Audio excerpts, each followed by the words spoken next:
It's Juvenis. By President Muhammadu Buhari's deplorable performance at the exclusive interview on Arise Television this morning. Our party is dismayed that while millions of Nigerians eagerly expected President Buhari to use the interview to address salient issues confronting our nation, Mr. President bungled the opportunity by being evasive and dodgy while attempting to lay claims to projects done by the People's Democratic Party administrations. Instead of addressing issues and providing direction for our nation, Mr. President exposed his cluelessness, paucity of idea for development, while making very provocative statements that could embolden terrorists as well as serve as recipe for further division and violence in our country. On infrastructure, it is ludicrous to us in the People's Democratic Party that Mr. President can disingenuously seek to subtract the deliverables achieved by past PDP administration from his so-called achievement on infrastructure. The PDP places on record, and we know that Nigerians are also aware, that President Olusegun Obasanjo, who was elected on the platform of the People's Democratic Party, introduced a 25-year national development plan upon assumption of office in 1999.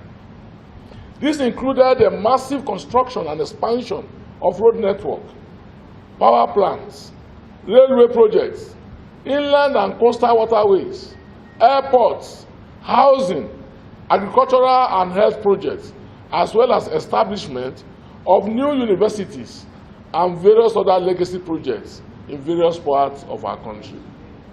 We want to inform President Buhari, since he's not always aware, that successive governments elected on the platform of the People's Democratic Party build on these development plans, leading to the expansion of major trunk roads across our country, railways, and other legacy projects, which probably his handlers are making him to believe that he was responsible for such projects.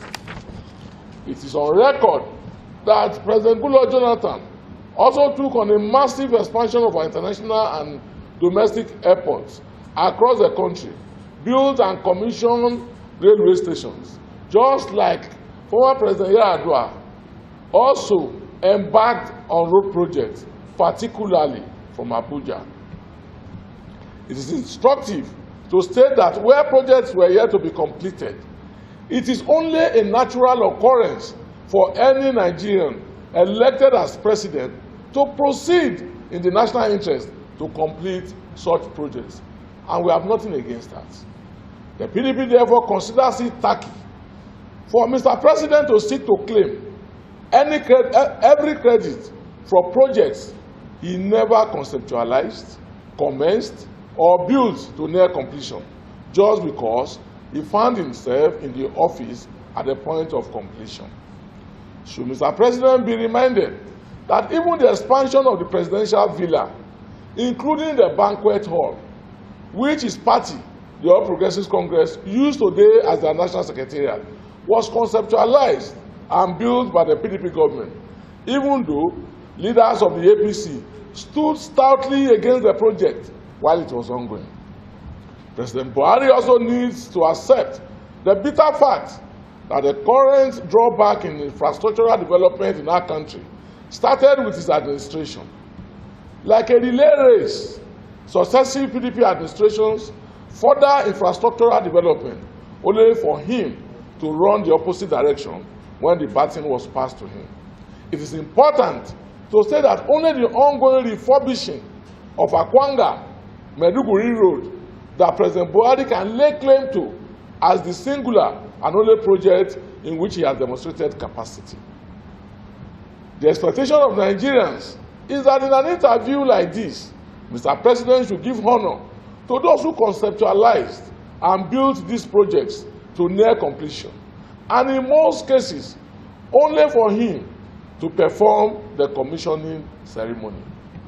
Mr. President must also be reminded that all institutions of good governance under the contemporary dispensation including the Economic and Financial Crime Commission, the ICPC, the Asset Management Company of Nigeria, the Debt Management Office, among others, were PDP's creation. Even the Sovereign Wealth Fund, which has become the referral point for his administration, was created by the PDP with stiff opposition from leaders of the APC, like former governors Rotimi Amechi and Adams Oshiomhole. On the issue of devolution of power, state police, and restructuring, it is disappointing and heart-rending that Mr. President was evasive, he was dodgy, and had no direct response to these burning issues, even in the face of a national consensus for the amendment of the 1999 Constitution to address these pertinent issues. It is also alarming that Mr. President, in his own words, dismissed two governors who ran to him for solution to issues of national security, with escalated killings, kidnapping, and violence in their states.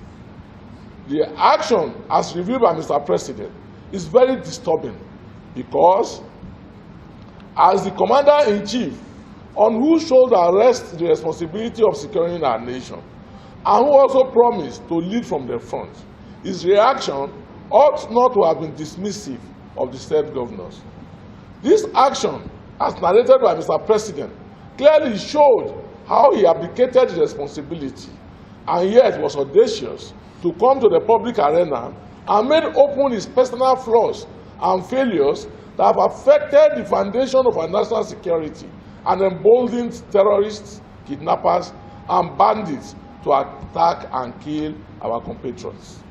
On the issue of fuel subsidy, it is a known fact that cross-border crimes like smuggling have their negative effect on prices of petroleum products. While this constitutes a challenge to our economy, the fundamental issue which Mr. President dodged in that interview is the sleazy nature of subsidy policy under his administration. Mr. President failed to tell Nigerians how the volume of PMS fuel used in our country progressed exponentially from 35 million litres per day to the current fictitious 100 million litres per day, upon which his administration subsidy payout is calculated. In an interview in which, for the first time in the history of his administration, President Buhari flamboyantly faced the camera, the opaque nature of the subsidy regime under his administration ought to have been topical.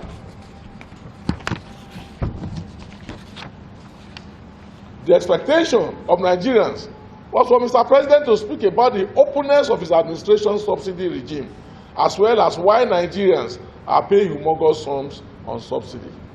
On corruption, we invite Nigerians to note that President Buhari admitted in the interview that corruption was endemic in his administration, that there are corrupt persons in his government and his party, but that he devised a way of easing them out and thus giving them official cover instead of exposing such persons and allowing them to face the law. This validates the position of the People's Democratic Party that the Buhari administration is a sanctuary of corruption. It is also distressing that President Buhari used the interview to issue threats to Nigerians, as well as justify the nepotism that has characterized the appointment of key officials of his administration to the charging of our national sensibilities. Such disposition to our national sensibilities is a recipe for further divisions and violence in our country. Most disheartening is that, in the face of grave security concerns across the Federation, President Buhari proffered no solutions, even when he admitted that insecurity had almost overwhelmed his administration. Also, though he lamented the invasion of our national territory by Sahelians, Mr. President did not introduce any concrete measure that can vanquish this set of criminals. The interview session was therefore a presidential demonstration of the challenges confronting our nation without a modicum of solution, either now or in the future. It was all about buck passing, grandstanding, and a holier-than-thou disposition of the Buhari presidency. From the interview, it is clear that President Buhari has no legacy project to point to except infrastructural backwardness, false performance claims, covering of corruption, destroying of our national institutions, wrecking of our economy, dividing Nigerians, as well as reckless borrowing with nothing to show for it. Thank you very much. Any question? We thank you for commenting on our videos. Please keep commenting. If you've not subscribed to our YouTube channel, please do so for regular updates. Keep watching Juvenis and keep buying Juvenis. Juvenis is published bi-monthly by Pinox Communications Limited.